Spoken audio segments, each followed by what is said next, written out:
Muy buenas noches, queridos hermanos. Estamos nuevamente para dejarte una reflexión. Nuestra mente, nuestro pensamiento, cuanto más se ocupa de la palabra, cuanto más le damos tiempo en la palabra, más se acerca al Señor. Porque no es una palabra de hombre, sino que es una palabra que tiene encerrada un misterio dentro. Por eso nunca la podemos agotar. Agotamos otro tipo de palabras, otros libros, los leemos y ya nos queda todo, o por lo menos lo que nos interesaba. Acá nos atrae y nos deja siempre con algo latente. La palabra de Dios, cuando abrimos el corazón, es expresión infinita que no la podemos, como diríamos, agotar.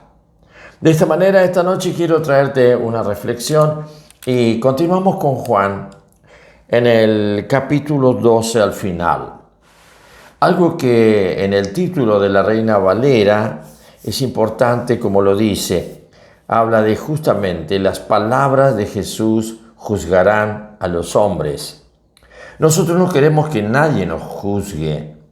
Nosotros queremos justamente escapar de todo juicio, porque ya nosotros somos quienes nos juzgamos a nosotros mismos y pareciera que eso es suficiente. Normalmente caminamos con un juicio y un criterio propio, y a veces este criterio es lo que hemos concluido de leer las Escrituras. Pero cuidado, tenemos que agotar la instancia de recibir la certeza de lo que estamos convencidos por el Espíritu Santo a través de la palabra, y esta certeza es la máxima seguridad. Es la evidencia que nosotros podemos tener a través de ese conocimiento que viene del Señor y que es un conocimiento más fuerte, más elevado, un conocimiento que es más seguro que la misma experiencia física a través de nuestros sentidos.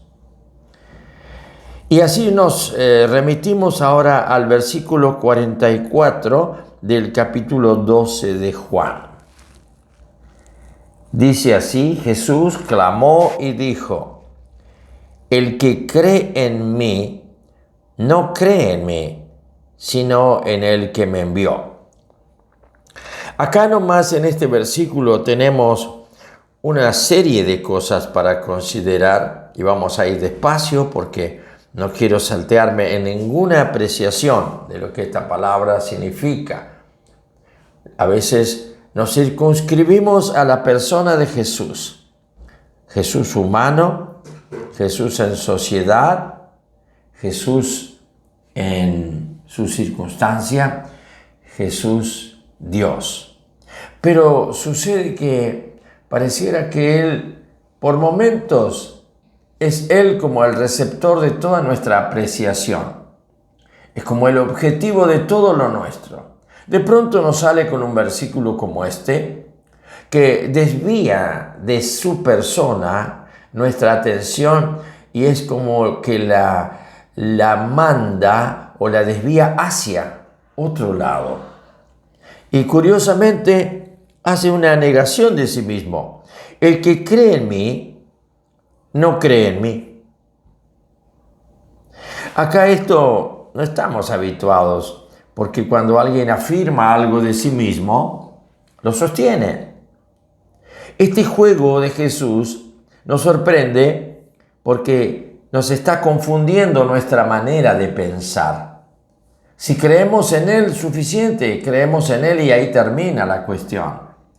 Pero Jesús aclara y no lo aclara, porque esta aclaración la tiene que traer el Espíritu Santo a nosotros y la tiene que venir directamente sellándola en nuestro corazón como una iluminación, revelación, algo que se expresa hacia un exterior y se muestra. ese exterior de la palabra donde se muestra, viene a ser nuestro interior, que tiene una plataforma receptiva de cuestiones, cosas conceptuales, sí, pero con el conocimiento que da Dios y no con el conocimiento que podemos producir nosotros mismos, avanzando como si fuera una producción propia. Eso no sirve. Eso puede servir, por ejemplo, para acoplarse a un esquema de pensamiento, a una postura política. Uno apoya y colabora y integra un equipo de opiniones para llegar a un conjunto y luego de ese conjunto llegar a una sola posición o corriente de pensamiento. Acá es un poco diferente. Acá esa corriente de pensamiento no existe. Dios directamente establece lo suyo y yo soy el que me quedo con eso o lo descarto. Por eso la fe no puede ser nunca un elemento de coacción. Tenemos que saber que en todo Jesús y acá mismo nos deja entender que el que cree, quiere decir que otros no creen, muchos no creen. Hay una decisión libre en nuestra fe en la persona de Jesús y eso hace que Él establezca el que cree en mí. Si hay alguno que cree en mí, no cree en mí, sino, y menos mal que está ese agregado al versículo, sino en el que me envió. O sea, cree en mí y cree en el que me envió. Acá, no sé si es exacta la palabra que voy a usar, pero pareciera que Jesús demuestra que hay una simbiosis entre Él y su Padre, que hay una unidad intrínseca de muy adentro, de lo más profundo de su naturaleza. Justamente acá encontramos que sí, que Jesús ahora establece que la naturaleza del Padre es igual que la suya.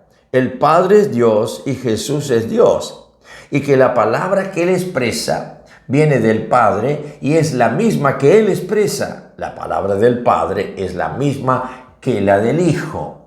Y Él se establece como el Hijo enviado para dar a conocer la palabra que el Padre habla, la palabra que el Padre no pudo nunca hacer llegar a los hombres, sino que la tuvo que exponer como ley.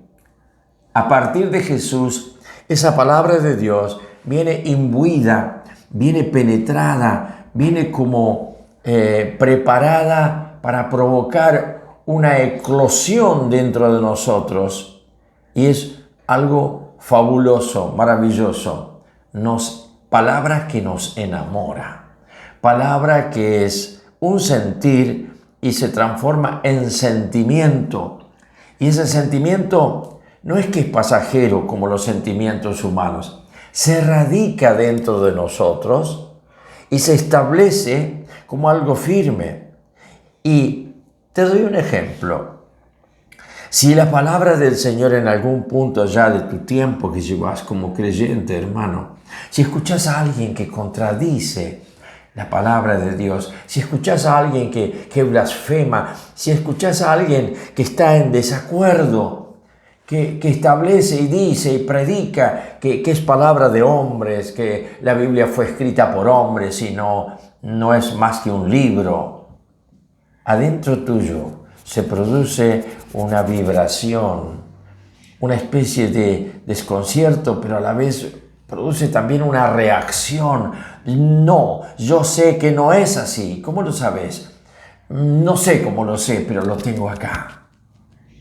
Entonces, como decía, la palabra de Dios cuando se establece en nosotros va formando aquello que después podemos experimentar. Va cambiando mi carácter. Mi carácter. O sea, el cúmulo, la cantidad de cosas que yo he recogido en el medio donde yo me he desarrollado, y cosas negativas o positivas que formaban mi carácter. Era un carácter humano, agresivo, violento, o suave o manso, pero todo hecho de acuerdo a donde yo me desarrollé como un ser humano desde pequeño. Familia sana, amigos, todos sanos y correctos en la sana sabiduría de Dios, pero sin conocerle a Él. Cuando le conocemos a través de Jesús, estas características o este carácter humano, el Señor lo empieza como a destruir dentro de nosotros, porque se ha propuesto formar en nosotros el carácter divino.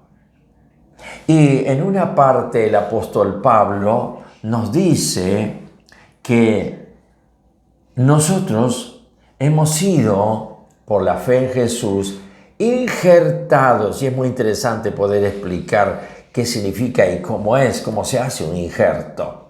Hemos sido injertados en la naturaleza divina. ¿Para qué? Para que ahora podamos experimentar que hay otra savia. Y por esa savia nosotros vamos a producir frutos. En el capítulo 15, que llegaremos algún día, no muy lejano, de Juan, tenemos allí el pasaje precioso de que Jesús es la vid y nosotros somos las ramas, los sarmientos, los gajos, a través de los cuales la naturaleza divina se va a mostrar. Por eso, estos frutos son llamados los frutos del Espíritu. Nosotros nos mostramos como personas, pero a la vez ya nuestro carácter modificado con el proceso del injerto de mucho tiempo, ahora ya en esta viña, la cual esa verdadera vid es Jesús, ahora las uvas son distintas que como un fruto humano. Estas uvas tienen un sabor a eternidad. Basta que vayas a ese pasaje y lo leas, capítulo 15 del Evangelio de Juan, maravilloso en su símbolo y en su significado. Pero vamos acá a ver un poquito más. Y dice, sino el que me envió, el que cree en mí, no cree en mí, sino en el que me envió. Y versículo 45, y el que me ve al que me envió. Otro punto bastante diferente del anterior, pero una cosa es ese entendimiento y otra cosa es esa especie de percepción. Cuando estás en la presencia de Dios, en tu oración, en tu culto, percibís primeramente a Jesús. Nunca vamos a captar la imagen del Espíritu Santo, porque es el siervo humilde. Él no aparece en ningún lado y Él es el que da testimonio de Jesús. Por eso es el Espíritu Santo que opera y nos muestra la imagen del hombre perfecto a la cual nosotros aspiramos como una meta. Y que es posible porque el Espíritu Santo, el que no aparece con figura ni humana ni divina, desde su lugar secreto dentro nuestro, nos muestra siempre a Jesús. Y de esa manera, cuando vemos a Jesús, podemos encontrar que la figura de Jesús es la figura del Padre. Esto es una revelación. Pídela y se te dará. Que el Señor te bendiga.